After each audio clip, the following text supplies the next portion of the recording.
ऊँची रे पोखरवा के माई रे नीची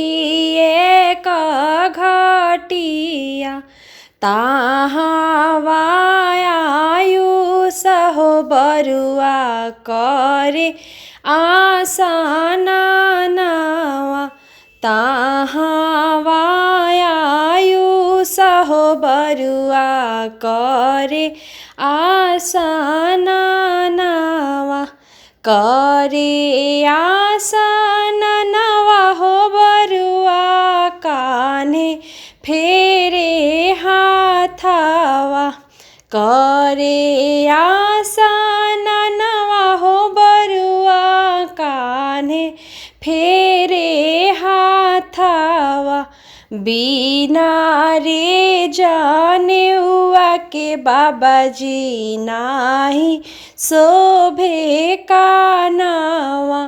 बिना रे जाने हुआ के बाबाजी नाही शोभे कानावा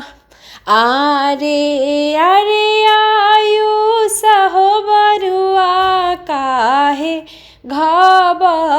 घबड़ाइला आवे देहु चाई तमासवा होखे देहु लागनावा अब किरा लागनावा ए बरुआ कदे बजने उआ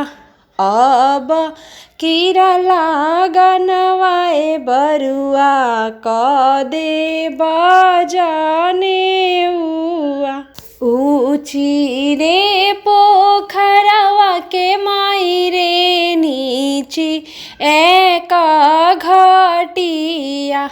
ताहाँ आयुष हो बरुआ करे आसना नावा करे आसना नावा हो बरुआ कान्हे फेरे हाथावा बिना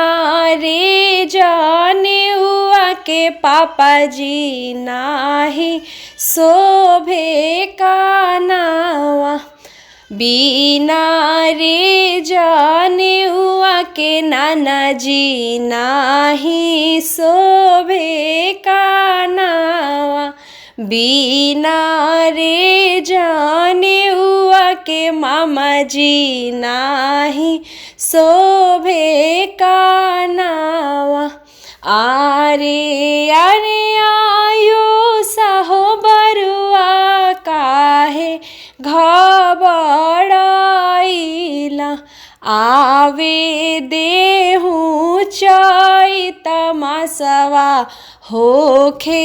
देहु लागनावा अब